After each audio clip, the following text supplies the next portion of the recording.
અમે જે રીતે વાત કરીએ તો 2023ની અગર વાત કરીએ તો જ્યાં ઇન્ડેક્સે તો પોતાના પાવર દેખાડ્યો છે, પણ સિલેક્ટેડ કંપનીનું ગ્રુપ છે તેમાં પણ આપણને એક સારું એવું પાવર હાઉસ જોવા મળી રહ્યું છે. તો આપણે કમ્પેરિઝન કરી લઈએ તો શરૂઆત આપણે મુરુગપ્પા ગ્રુપથી કરશું. અગર તેના માર્કેટ કેપની વાત કરશું તો ત્યાં લગભગ આપણને 52% ગ્રોથ જોવા મળ્યો છે.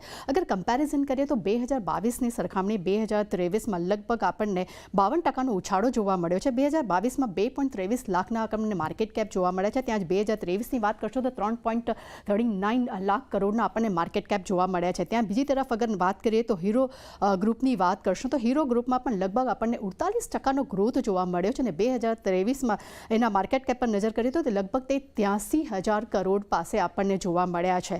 ત્યાં જ અન્ય સેક્ટર્સ પર અન્ય ગ્રુપની વાત કરીએ તો બાબા કલ્યાણી ગ્રુપની વાત કરશું તેનું માર્કેટ કેપ પણ આપણને 34% ગ્રોથ સાથે કારોબાર કરતો જોવા મળ્યો છે. 2022માં તેને 54,000 કરોડ માર્કેટ કેપ તે પહોંચ્યા હતા. ત્યાં 2023માં લગભગ 72,000 કરોડની આસપાસ તેનું માર્કેટ કેપ આપણને પહોંચ્યું જોવા મળ્યું છે.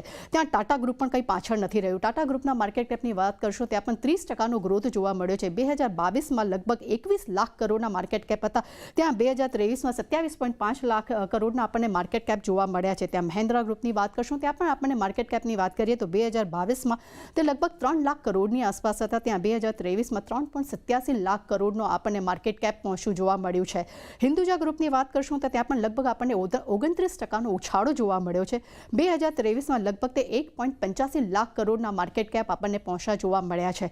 ત્યાં JSW ગ્રુપની વાત કરશું ત્યાં પણ આપણને સારો એવો ગ્રોથ જોવા મળ્યો છે. તે 2022માં 2.75 લાખ કરોડના માર્કેટ કેપ હતા. ત્યાં 2023માં આપણને લગભગ 3.3 લાખ કરોડના માર્કેટ કેપ આપણને જોવા મળ્યા છે. ત્યાં જ બજાજ ગ્રુપની વાત કરશું તો તેના માર્કેટ કેપમાં પણ આપણને સારી એવી તેજી જોવા મળી છે કે 2022માં એના પરફોર્મન્સની વાત કરશું તો માર્કેટ કેપ એનું 8.45 લાખ કરોડ પર પહોંચ્યું છે. ત્યાં 2023માં 10.8 લાખ કરોડ પર આપણને માર્કેટ કેપ આપણને પહોંચ્યા જોવા મળ્યા છે. ત્યાં ICICI ગ્રુપની વાત કરશું તેનું પણ આઉટ પરફોર્મ આપણને જોવા મળ્યું છે. 2022માં 7.66 લાખ કરોડના માર્કેટ કેપ હતા. ત્યાં 2023માં 8.66 લાખ માર્કેટ કેપ આપણને પહોંચ્યા જોવા મળ્યા છે. રિલાયન્સ ગ્રુપની વાત કરીએ તો ત્યાં પણ આપણને સારું એવું ખરીદારી જોવા મળી હતી, સારું આઉટ પરફોર્મ જોવા મળ્યું હતું. માર્કેટ કેપની વાત કરશું તો 2022માં 17.16 હતા. ત્યાં 2023માં 19 લાખ કરોડની પાર આપણને માર્કેટ કેપ જોવા મળ્યા છે. HDFC ગ્રુપની વાત કરશું તો તેનું પણ માર્કેટ કેપમાં આપણને લગભગ 6%ની આપણને તેજી જોવા મળી હતી. કમ્પેરિઝન કરીએ તો 2023માં 14.80 લાખ કરોડના માર્કેટ કેપ આપણને પહોંચ્યા જોવા મળ્યા છે.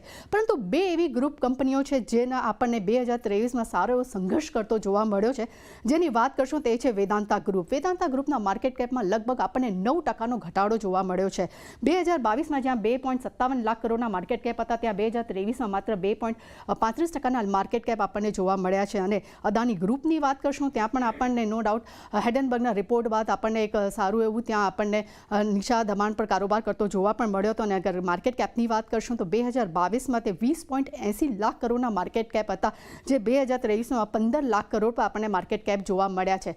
પરંતુ 2023 માત્ર રહ્યું હતું તો એ સરકારી કંપનીઓનું, અને સરકારી કંપનીઓના માર્કેટ કેપની વાત કરશો તો લગભગ 48%નો ઉછાળો આપણને જોવા મળ્યો છે. અને અગર કમ્પેરિઝન કરીએ તો 2022માં 22.64 લાખ કરોડના માર્કેટ કેપ હતા. ત્યાં 2023માં 33.40 લાખના માર્કેટ કેપ આપણને જોવા મળ્યા છે. એટલે આ હતું 2023માં ગ્રુપ કંપનીઓનું માર્કેટ કેપ.